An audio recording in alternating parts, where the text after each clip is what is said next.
Hi, everyone. My name is Rodney Hicks. I'm the playwright of Just Press Save that is part of this year's Pride Plays Festival, and I couldn't be happier. So today is going to be a little chat and meet with our extraordinary cast of six young artists who I think will grab your heart. And now, without further ado, I'd love for you to meet the cast of Just Press Save. We are here chatting with Wyatt Gray, who portrays Damon, Rocky Vega, who portrays Monica, and Tony nominee Haley Kilgore, who portrays Jocelyn. Hi, everyone. I'm Rocky. I am a New York City born and raised actor, and I'm just very happy to be working on a script of Just Press Save with Rodney and this awesome cast. Yes. Right? Me? My name's Wyatt Gray. I'm an actor and voiceover artist, and I'm also excited to be working with Rodney and everyone on this cool script. I think it's very apropos for this moment, so excited. Haley?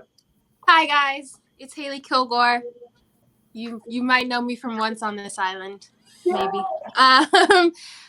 I'm too excited to be here, so I'm not going to say too much, but I'm just so excited to be revisiting this beautiful piece, and this cast. Y'all are not ready. Y'all are not ready. Okay, this cast. And Haley, quickly, you and I, that's how we met 5 years ago. On the very first incarnation of Just Press Save. And we have Rafael Molina portraying Carter Alvarez. We have Kenny Tran portraying Bolin Sue. And we have Tara Trench portraying Curtis Miller. Hi, guys. How are you? Hi, Rodney. So let's start with Rafael. I'm Rafael Molina, and I play Carter Alvarez. Carter is a closeted kid going to school in Philly, and he is currently struggling along with his sister to get through how DACA was rescinded and go through the court appeal system to stay in the country so that they can graduate and get their diplomas. So super light material. And I'll add on to that. The play takes place a year from today. And in an imagined world, what if the DACA program was taken away? And Monica and Carter represent two of those what ifs. So they are undocumented in this play, and they are hoping to graduate in this school that accepts students who don't have papers. And thank you so much, Rafael. That is fantastic. Let's go to Taylor Trench, Curtis Miller. Yes, I play Curtis. Curtis is one of the few white people in this school and in this town. And he's like overcompensating for that a little bit by trying desperately to fit in. He has ADHD and he's very into video games, but and he sort of like throws himself into that. There's a plane passing. I don't know if you can hear that. He throws himself into video games because he's like, I think he probably feels like very average and like not very extraordinary. And so he's like grasping onto something that he is excited about and seems to be like thriving within. I love that. I love that. And Kenny Tran, Bolin Sue, please introduce yourself. Hi, I'm Kenny Tran. I play Bolin Sue. Yeah. Oh, I love this show. And I love Bolin. It's actually kind of humorous how many things I've seen recently, or I guess portrayals of Asian Americans or first generation Americans that I see, and I'm like, wow, it's oddly very similar. So Bolin is just a Chinese American first generation who is one of the few we've said Asian Americans in this community they're in and in the school they're in too. And I think he is navigating a world that is changing around him so quickly, but also not necessarily revolving around him. And we see this with Black Lives Matter. We see this with kind of everything that's happening now, and Bolin's figuring out how to navigate all that. And I think there's a huge change between who he was before this quarantine and before. Yeah. And what is he now playing and singing? Yeah. So in the beginning with the and I find it true with a lot of Asian American kids who grow up in America actually latch on to a culture that's kind of more American. I did it too. Bolin does it with Tupac and Biggie Smalls, and I did it with like Usher, Neo, Chris Brown, and stuff like that. But now Bolin's transferring from that world to a Bob Dylan world, which is different in a lot of ways. But I think you get to sing some Bob Dylan tunes too. Yes, I get to sing and play some Bob Dylan, which I actually have never done before. So his music is amazing. So I'm glad to delve deeper into that. I have a question. My one question first is, what was your takeaway after reading the play? And we'll go one by one. Whoever wants to go first, go ahead. I read this play for the first time a year ago, and I've seen we just did a run through this prior to this recording, and I think the thing that really stands out to me is these characters all have their little universes that they're in. And it seems to me like they're so complex, and they each are dealing with their own specific things in their lives. And it's like a game of marbles. So it's just like one gets bumped up against another, and you're trying to like work together in this like universe. And it's so cool and awesome to see the different combinations and what happens when those so-called marbles come together and go apart. So that's kind of like what I took out of it from reading it, and I think it's great. Rocky Vega, she is portraying Monica Alvarez. I didn't share the last name the first time. And Wyatt, please. Yeah, I think what I got out of it was the intersection of where all these people's lives are meeting, and how you can be struggling with different things based on ethnicity or skin tone or gender identity or orientation, and kind of like understanding how all those worlds collide like marbles and interact with each other. And I think that getting to play a trans guy is really cool. I always like that representation and allowing us to play ourselves. So, and I also think just really good writing. That's another takeaway. So, and Haley Kilgore. Honey. Yeah, I get to play. I'm gonna just introduce my character. I get to play Jocelyn. She is a very misunderstood young woman, and I'm gonna just leave you with that because you have to watch the show. But yeah, my takeaway it's we really have a new generation of teens. And we really have this new culture of what it means to be a high schooler and what it means to see the future for a young person. And so this show just feels so real and so now. And I feel like if I were to walk into a high school, I would be hearing all of these conversations and I would be meeting all of these people. And that's really exciting to me. Thank you, because now is a time of just, I don't want to say upheaval, but it is, right? Of a new awakening, a new opening. So this play that now takes place a year from now, these young people have something to talk about. They have a lot to talk about outside of, oh my God, she's dating who? It's like, yes, all are saddled with very adult responsibilities. Well, first I was astonished and then a little bit mad because I have been a fan of yours as an actor for so long. And then to read this play and like discover that you're also a brilliant playwright, I was like, that's rude. How dare you have like more than one skill that you're the master of. So that was sort of my initial takeaway was like, how very dare you. And then my other experience reading it, because I read it knowing what part I was going to play, obviously, was, and I say this like fully aware of and afraid of coming across as like someone who's like, I'm one of the good ones. But I was so excited to read a play where there was one white character in this world, and he was like perhaps furthest away from the nucleus of the story. That is just so rare in contemporary and classical theater. And I was like very thrilled by that the people at the center of the story are not often the people at the center of a play in America. I appreciate that. I hear that loud and clear. And it's interesting because Curtis used to be the primary focus, and he was a heroin addict, all of these things. And now he's just a gay kid who is just trying to figure it out.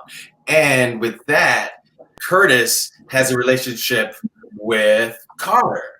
and there's a progression to it. Let's go to Kenny. Same question. How does your personal experience relate to the characters in the play? And you alluded to that a little bit too. Yeah. I think it's just a big thing about culture, and the show has, what I love about the show is how wonderfully loaded all the relationships are. There's no relationship that's just, there's so much behind it.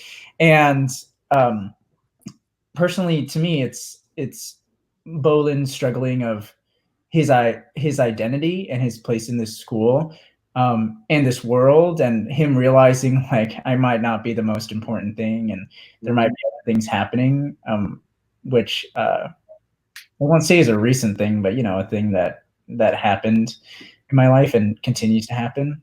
But I think it's figuring, not only realizing what's going on in the world, but how to apply that to, all the people within our lives. And there's a part in the show where, he talks to Jocelyn. Jocelyn's her off and on and off girlfriend. Yeah, and she's a Black woman. And, he says, Black Lives Matter. Like, we used to talk about this all the time. Now we don't. And she has this wonderful response where she's like, I live this. Like, I don't need to talk this all the time, And that's something I constantly find myself doing. There's so much stuff to care about and want to fix and everything. But I think sometimes it's navigating that world. It's very difficult, especially if you're like a person of color and you're like in the middle and you're not sure, where to go or how to help. So that really spoke to me. That's great. Thank you. And Raphael, same question. How does your personal life experience relate to the characters in the play? Yeah. Well, I guess my family, my grandma sought asylum here in the United States a long time ago to get away from the Salvadorian Civil War. So that part of the story really hits home. I know so many people that are, connected and protected to the DACA program. And, as a lot of us, and if you don't know, this month, the Supreme Court will rule on the fate of DACA and the thousands of people protected by it. I just think this play is so rooted in like everything that's happening right now. And it's lovely to talk about all that through this futuristic perspective, where the struggle continues on and there's still light and hope in the cracks. Well, being a trans guy and having to kind of like navigate that space, I transitioned after high school, but I understand the beginning stages of it, having to relate to family and introducing yourself, and a lot of us come out as something else, and then we have to come out again and again and again as we evolve. And so being able to understand the complexity of that and then bring a gentle touch to the relationship between my character and Monica, I think it's a really, it's a sweet thing. And it hits home, especially right now. I've been quarantined alone for the last 3 months in complete isolation. So being able to connect and then also relate to current events right now with the Black Lives Matter protests and everything going on and the Supreme Court stuff that's going on. I think all of that, just being able to pour that into this project is cathartic. Love that. Haley. Wow, I relate to this show in a multitude of ways. When I started out in the business, well, you know, I was introduced to a new term, publicly, personally, and that was the angry Black woman label. And I got that label. I know a lot of young women and actresses who got that label. And it was, I remember, God, when I was younger, it was like, well, yeah, I am. And here's a list of reasons why. And it's that level that everyone goes through, especially in high school, of just like, I'm misunderstood. And until everyone of any age, coming from any background at all, you know, it's especially when we're young, it's hard to open your mind and your heart and your emotions to someone else's story. It's hard to be like, you know, oh gosh, okay, this is the road that's been traveled, and so this is what we're receiving. I see it. I see you. So it's I really connected to that, and I'm really excited to kind of open up that conversation a lot. And Haley, you play Jocelyn, who is in a out and out relationship with Bolin Sue. Can you share just a little bit about that, please? Yeah, Jocelyn is actually in an interracial relationship with a young man. Chinese character. Yeah. Yes, who's Chinese, and they go through this. God, it's, you know, it's your typical up and down high school relationship with, we argue, but everything that we're saying is actually coming from here, even if it's just mindless, nothing. And it's the one thing that I love is the sense of fear. There's this with Jocelyn and with Bolin. There's this intense sense of fear of, oh God, we have to grow up now.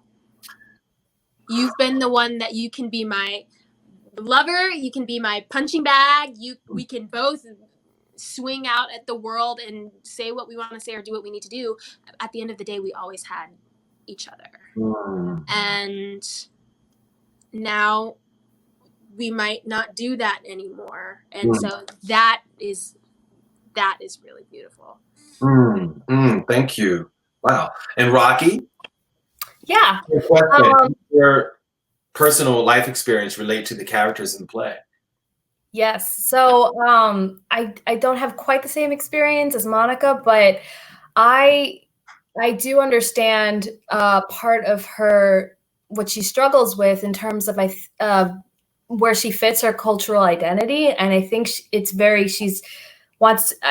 feel that very strongly, being, you know, Latinx and second generation, and just being kind of like one foot in one culture, one foot in the other, and how that affects you and your personal, like what your personal morals or personal ideas of the world. And I just feel like that is something a lot of people deal with in this culture, in this world, in the United States of America. So that was the one thing that kind of stuck out most to me. And last question, very broad, but sorry. Very broad, but you'll get it. There's no wrong answer, right? What is your own personal hope for humanity, given the times that we're in now? I'm gonna start with Haley. Oh God. Thanks. I'm sorry. Just hear one another. Just hear each other. That's powerful. And you don't have to have all of the answers, and you don't have to have all of the responses immediately. Mm. We've moved into this culture where it's like you have to have the answer or the response or the reaction now, yesterday. And it's okay to just sit in your feelings and your thoughts and opinions, and in any case, any topic, anything. It's okay, but it's also okay to listen to one another. Yes. Rocky. I would say burn the patriarchy. but also, I just think that we should not fear what we do not understand. And that is huge to me. And I think if we all just come from a place of willingness to sit in that discomfort and that fear, and to learn and to be curious about people that are not our own, who are not us, and that can just really change things. Yes, Wyatt. Of course, world peace. No, but I think that if everyone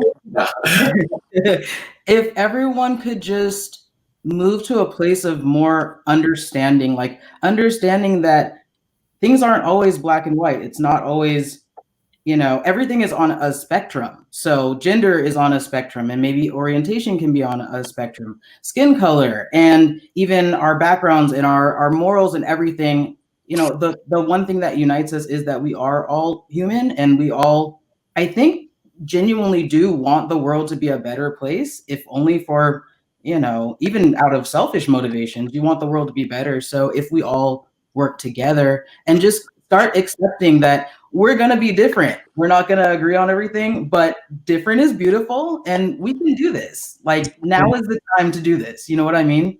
I'm very pragmatic, but I don't feel like an entirely realistic answer, in a sense. To me, hope is a very important word. And so to me, my hope for humanity is that is unity. And what I mean by that is not in a sense where, we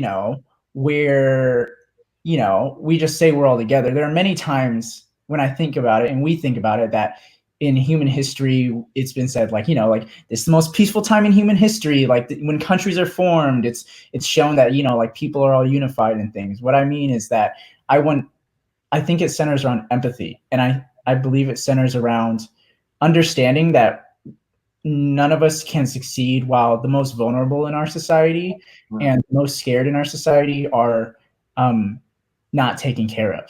And to me, that's my hope for humanity. Because there's, if you think about, like, random acts of kindness, it's like, well, would you rather someone always give food to the person on the street, or the person on the street not have to be on that street in the first place? And to me, it's finding the core of why these things are happening. And to me, it's a core empathetic understanding of what everyone goes through. Like, when I first moved to New York City, I came to the realization, I was like, wow, any second I could be on the street. Like, like, if I didn't have, a mom, if I didn't have friends who might help hold me up, then I am one step away. And there are many people who are one step away. And if we don't understand that, then we can never live together. So my hope is unity in that sense of understanding.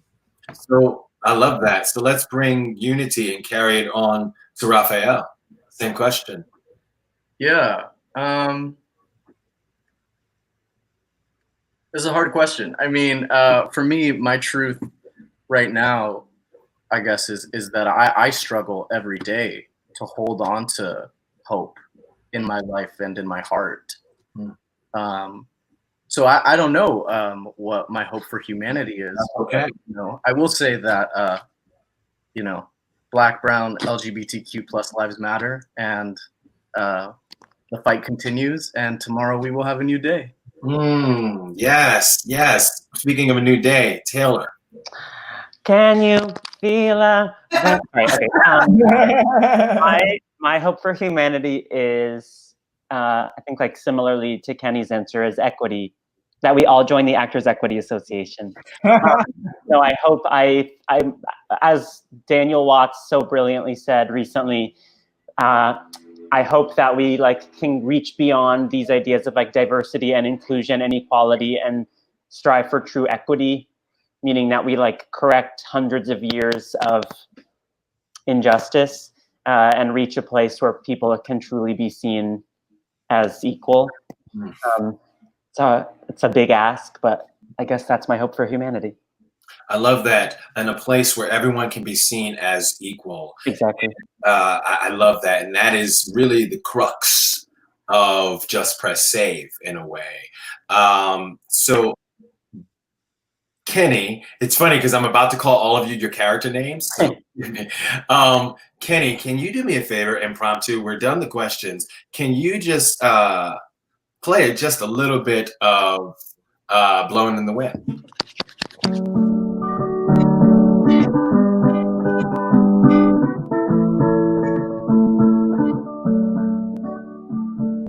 How many roads must a man walk down before you call him a man?